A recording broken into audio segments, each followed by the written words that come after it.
بینەرانی خۆشەویستی تەلەڤیزیۆنی کۆمەڵە و بەرنامەی لێکدانەوەی هەواڵ سڵاوێکی گەرمی ئێمەتان پێشکەش بێ. جنایەتی تەرۆریستی لە شاری کرمان کاتژمێر 2 دوای ڕۆژی چوارشەممە 13 بەفرانباری 1402 بەهۆی تەقینەوەی 2 بۆمب لە مەحوەتەی گۆڕستانی شاری کرمان زیاتر لە 100 کەس گیانیان لەدەستا و پتر لە 200 کەسی دیکەش بریندار بوون. بەپێی زانیاریەکان بەشداربوونی ئەو هێرشە تەرۆریستیە خەڵکی مەدەنی بوون کە بۆ بەشداری لە مەراسمی 4مین ساڵوەگەڕی کوژرانی قاسم سولەیمانی لە گۆڵزاری شەهیدانی ئەو شارە گرت بوونەوە. 4 ساڵ لەوەبەر لە ئاوا ڕۆژێکدا قاسم سولەیمانی فەرماندەی سپای قودس کە بەرپرسیاری عەمەڵیاتەکانی دەرەوەی وڵات بوو لە هێرشی پەهبادی ئەمریکا لە بەغداد کوژرا. تا بێستا هیچ گروپ و لایەنێک بەرپرسیارەتی هێرشەکەی کرمانی لە ئەستۆ نەگرتووە. بەڵام ڕۆژنامەکانی ڕۆژی پێنجشەممەی ئێران با بڵاوکردنەوەی وێنە و راپۆرتەکانی ئەو ڕووداوە لە زاری بەرپرسانی ڕژیمەوە ڕێیان دەگەیاندووە کە ئیسرائیل بەرپرسیاری سەرەکی ئەو هێرشەیە و هاوشێوەی غەزا خەڵکی کۆمەڵکۆش کردووە. بۆ باسی زیاتر لەسەر بابەتە داوامان کردووە لە هاوڕێیاکۆ ئەنوەری ئەندامی کمیتەی ناوەندی کۆمەڵەکە لە بەرنامەی لێکدانەوەی هەواڵی ئەمڕۆمان بەشدار بێ. فەرموونەوەی تا کۆتایی لەگەڵمان بێت.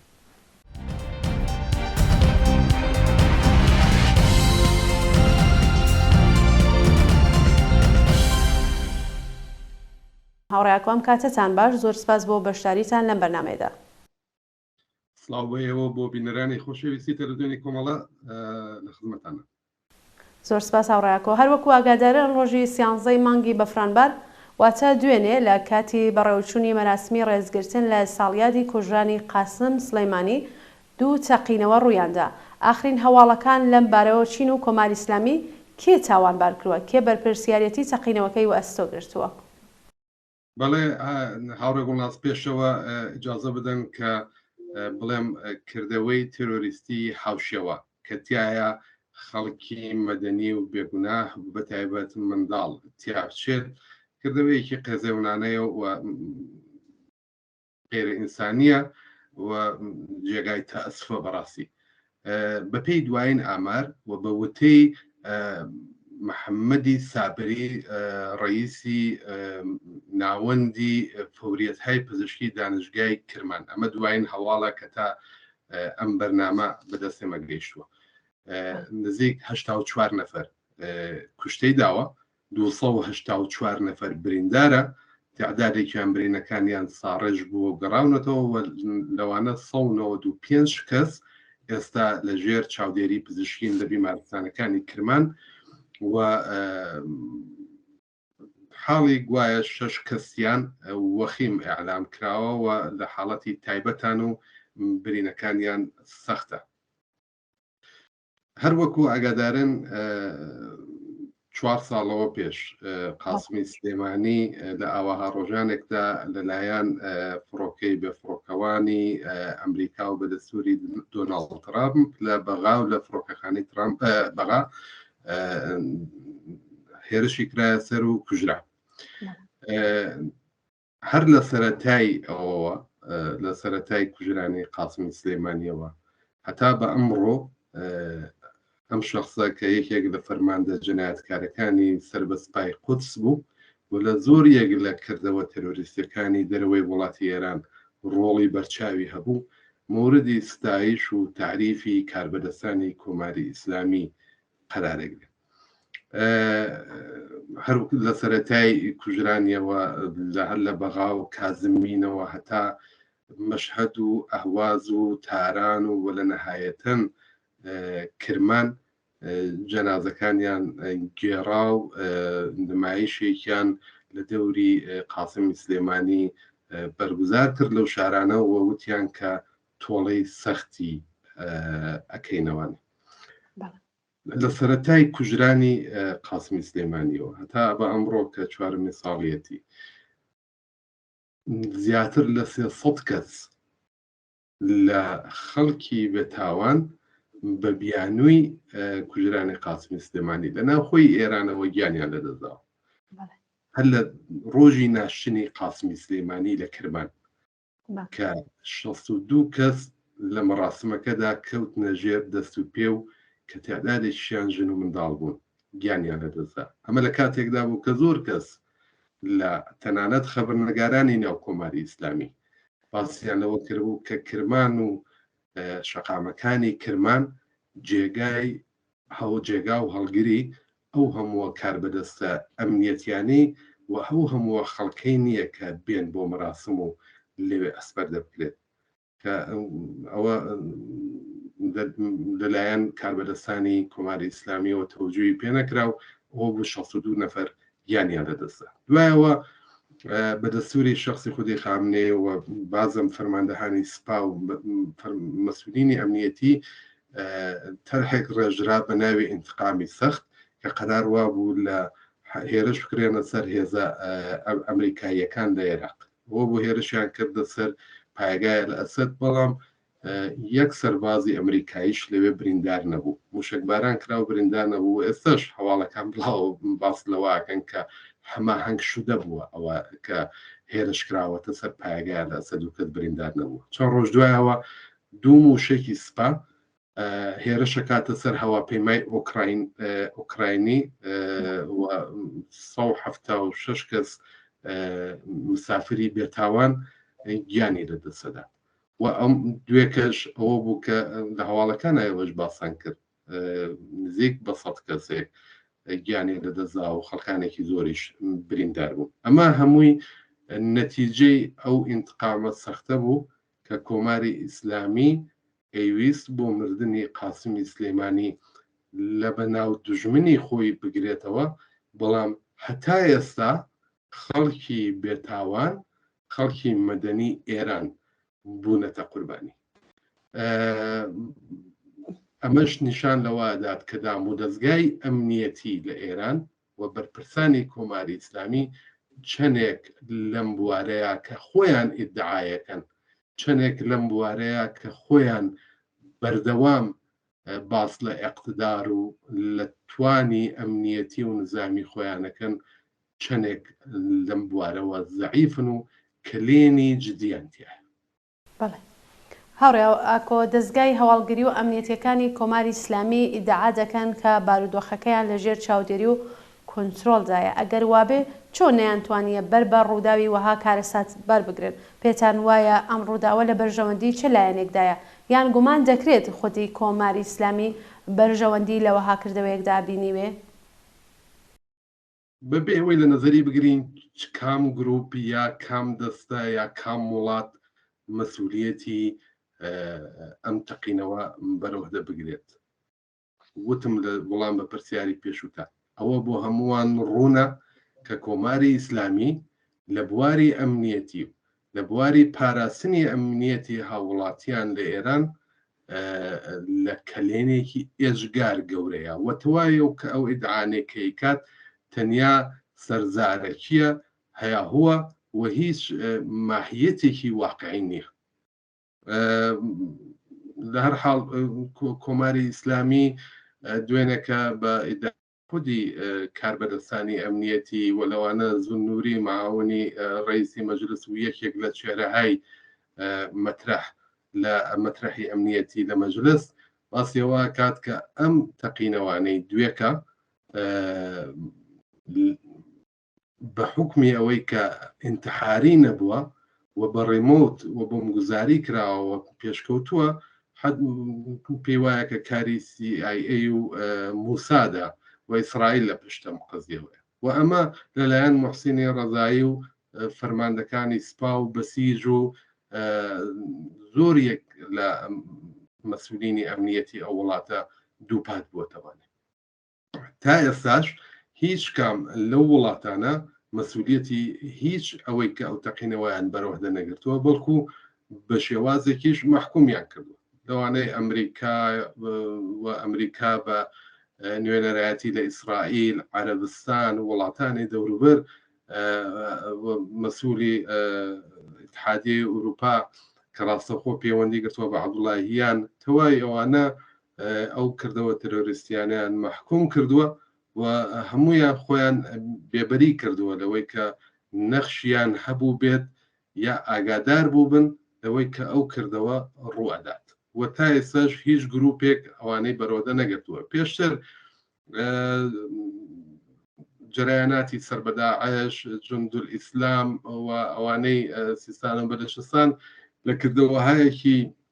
ئینتحاریە بەشداریان کردو و خۆشیان مەسئولیەتەکەیان گرۆتەوەدا، بەڵام حتا ئێستا هیچ لایەن و گروپێک مەسئولیەتی ئەوەی بەرەوەدە نەگرتو. باسی ئەگەر بۆ یەکمانگی ڕابردوو چاو لە ڕووداوەکانی هاوشێوە یا ئەو ڕوودکردەوە تەرۆریستیانە کە ئەمەوێت باس لە توانایی ئەمنیەتی و نظامی ئەوەی کە خودی ئێران باسی دەکات بکەین. ئێران بە دروستکردنی هێزە نیابەتیەکان لە سووریا، لە یەمەن، لە عێراق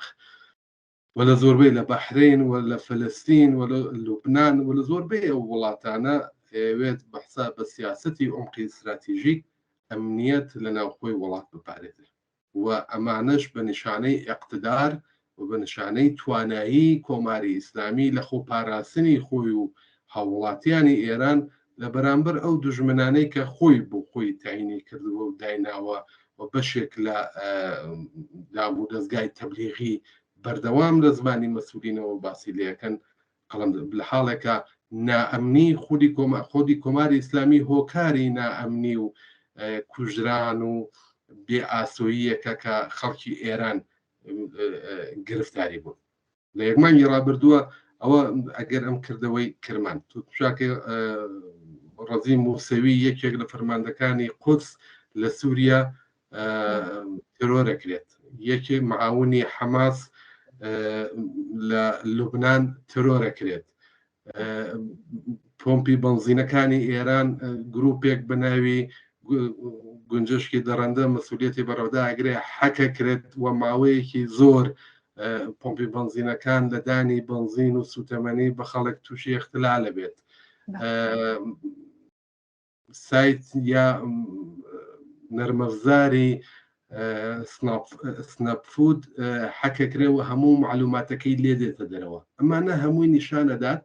کە ئەوەی کە لە زاری کۆماری ئیسلامی و مەسئولینی کۆماری ئیسلامی و بەتایبەت بەشی ئەمنیەتی و دفاعی کۆماری ئیسلامی دێتە دەرەوە کە باسی اقتدارەکات، کە باسی هێزەکات، کە باسی توانایی پاراستنی ئەمنیەتی هاوڵاتیانەکات، هەمووی دروشمە واقعیەتی نییە و کۆماری ئیسلامی لەو بوارەیە تووشی زەعفە. کۆماری ئیسلامی ئەگەر توانایی هەبێت لە کوشتنی مەحسای ئەمینی و ئارمیتای گراوەند و ئەو لاوە خوێنگەرمانن کە سەر خیابانەکانی کۆماری ئێران هێرشەکەنە سەریان، توانایی لە زیندانیکردنی هەڵسوڕاوانی کرێکاری ئایا، توانایی لە سەرکوب و خەفەقان و زیندانیکردنێک هەیە کە ڕۆژانە خەڵک تیای گرفتارن. باس ئیدارەکردنی تەوەڕوومی سەروی 40% پێ جێبەجێ ناکرێت و حیجاببانی داناوە بۆ لەم بوارانەیە ئەگەر بڵێ اقتدارم هەیە و تای سێتوانیوێتی بیکات لە ئەعدامێک کە لەم چەند ڕۆژانەیە زیای کردووە لە ناو ئێران و بەدەیان لاوی گەنجی بە بیانوهای جۆرا و جۆر خسوەتە پایداری ئەعدام و ئامارەکەی چوەتە سەروانە. ئەگەر اقتدارێکی هەیە، ئەگەر هێز و تواناییەکی هەیە لە جەهەتی سەرکوب و فەزایەکی خەفەقانیە کە دروستی کردووە لە ناو وڵاتە هەیەی نەک لە خارج لە مرزەکانی خۆی لە مقابل دوشمنێکی ساختگی کە بۆ خۆی دروست کردووە و لە مقابل ئەوانە ئەو اقتدارە پوش و توخاڵیە و نمونونەکانیمان تەنافەق لەم یەکمانگەی ڕابردووە باس کرد. ئەگەر بێنەوە سەر ڕابردوو لە ترۆری دانشمندانی ئەتۆمیەوە بگرە هەتا دەیان حملەی نظامی کە لە سووریا و دێر و زوو ئەکرێتە سەر هێزە نیابەتەکان و بنکەکانی سپای قودس و لێیان دەکوژن لە لوبنان و لە دفاع لە حەماس و لە دفاع لەو هێزەی کە بە تەواوەتەن پشتیوانی لێکات. تۆ چاڵێک لەم ڕۆژانەیە بە ناوی کەسێک بە ناوی ڕەمەزان شەریف کە یەکێک لە پرپرسانی سوپای پاسارانە بازەواکە کە ئینتقامی قاسمی سلێمانی لە ڕێگای حەماسە و لە ئیسرائیل گرتووەتەوە لە ئەمریکای گرتوەوە، بەڵام بە عەجەلە هەموو هێزە نظامی و ئەمنیەتیەکان و تەنانەت خودی حەماس لە بەیاننامەیە کە ئەوە ڕەدەکاتەوە. ئەوە نیشانەیەوەیە کە کۆماری ئیسلامی لە کلێنێکی ئێژگار گەورە لە بواری ئەمنیەتی ڕەنج دەبات و تەواوی ئەوانەی کە ئیدعایەکە و لەسەر زاری دێتە دەرەوە هەمووی پوش و توخاڵیە. بەڵێ هاوڕێیاکۆ ڕژیمی کۆماری ئیسلامی کاتێک دەستەداتە بەڕێوەبردنی وەها مەراسمێک نەدەبوو ڕێوشونی ئەمنی زیاتر لە بەرچاو بگرێت یان بۆ احتیاط نەخۆشخانەوە ئەمبڵانسەکان بخاتە حاڵەتی ئامادە باشیەوە کۆماری ئیسلامی گرنگی بە ژیانی خەڵک نادات یان هۆکاری دیکەی هەیە بەڕایەوە. وتم یەکێک لە هۆکارەکانی گرنگ ئەوەیە کە کۆماری ئیسلامی لە دابینکردنی ئەمنیەت و پاراستنی خۆی تەنانەت لە مەراسمی کەسێکی وەکو قاسمی سلێمانی کە ساڵهایە موردی ستایش قەراریەدان تعریفیەکەن و لە بەڕێوەبردنی مەراسمی ساڵوەگەڕێکی کەسانێکی ئاواش ناتەوانە ئەو هێزە ئەو ئیدە نظامی و ئەمنیەتیە ئەو ڕێو شوێنە کە دابیمکە لە باری واقعیەوە لێ بەرخوردار نییە و ناتوانێت ئەمنیەتی شارەوەمەندانی خۆی بپارێزێت. تەنیایەوانێک کە باسم کرد لە وەڵام بە پرسیارەکانی پێشووتە ئەوەیە کە هەرچیەک هەیە ئیدعایە هەرچیەک هەیە دروشمە لە واقعیەت و لە ئەساسە ئەمانە نەتەنیا ئەو تواناییە نظامی و ئەمنیەتیە بەرخوردانین بەڵکو زۆریش لە توخاڵیە ئەوەی کە خۆی وەکو قدرەتێکی بەرتەری منتەقە حساب بکات و تەنانەت زۆر جار خۆی لە هەڕەشە بکات لە هێزە ئەبەر قدرەتەکانی دنیای وەکو ئیسرائیل و ئەمریکا و وڵاتانی ئەوروپایی ئەمە تەنیا دروشمە کە لە زاری کەسانی ئەمنیەتی و نظامی بۆ کە تەنیا توانێت مصرفی ناوخۆیی هەبێت لە ناوخۆی وڵاتە کەڵکی لێوەرگێت بۆ دروستکردنی فەزای سەرکوب بۆ دروستکردنی خەفەقان بۆ دروستکردنی ئەو ناتوانیەی خۆی کە بۆ دابینکردنی ژیانی ڕۆژانە لەباری ئابووری ڕوبەڕووبوونەوە لەگەڵ اعتراضاتی ناوخۆی کچان و لاوان لە ناوخۆی وڵات بۆ دابینکردنی ئازادیە کۆمەڵایەتیەکان لە ناتوانیەکی خۆی لەو بوارانەدا هەڕەشە و گوڕەشە لە وڵاتانی دەوروبەرەکات لە واقعە هەر لەم جەرایانی شەڕی ئیسرائیل و فلستینە دەرکەوت کە ئێران لەو بوارانەوە نەتەنیا ناتوانێت ئەو هێزەی نییە تەنیا دروشمە تەنیا شعارە و لە بواری ئەمنیەتی و ناتوانێت واقعیەتی ژەوەیە لە ناوخۆی وڵات بەتایبەت لەسەر شەقامەکان ڕۆژانە یا مانگانە چەندێک لە بەسەری ڕێگەوبان و تەسادفاتە خەڵک گیانی لەدەستدەن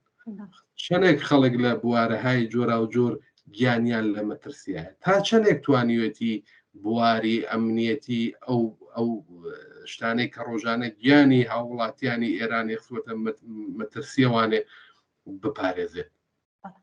چەندێک لەو بوارانەوە توانای بووە چەندێک لەو بوارانەوە دەتوانێت و هێزی هەیە هەر ئەوەندەش ئێختداری هەیە لە بواری ڕوبەڕووبوونەوە لەگەڵ دەرەوەی وڵات و دژمنانی فەرزی تا ئێستا لە دوای کوژرانی قاسمی سلێمانی لە دوای دروستبوونی شەڕی فلەستین و غەزە و لەم ئاخرانەیە لە دوای کوژرانی معاونی حەماس و ڕەزیم موسەوی دەیان فەرماندەی ئینتزامی هەردووێک کە خامنەیی بۆ خۆی هەڕەشاکە و داوای تۆڵەسەندنەوەکە وەکو لە سەرەتای پرسیارەکەشە ئاماژەم پێدا ئەم هەڕەشانە نەتەنەوە نەیتوانیوە خوێن لە لوتی یەکدانە لەو دژمنانەی کە ئەوان بە تاوانباری ئەزانن و بە دژمنی خۆیان ئەزانن یەک نەفەر بێنێت بەڵکو تەنیا خەڵکی ئێران و لەوانە ئەوانەی دوێنێکە لە تەقینەوە کە گیانیان لە دەزاوە بوونەتە قوربانی هیچ کام لەو شعارانە لەو دروشمانەی کە لە بواری ئەقتدار و ئەمنیەت و تواناییەکانی خۆی لەو بوارەیە باسیەکات تا ئیسا نەیتوانیوە ڕوبەڕووی دژمنانی فەرزی خۆی بکاتەوە بەڵکو هەموو هێز و توانا و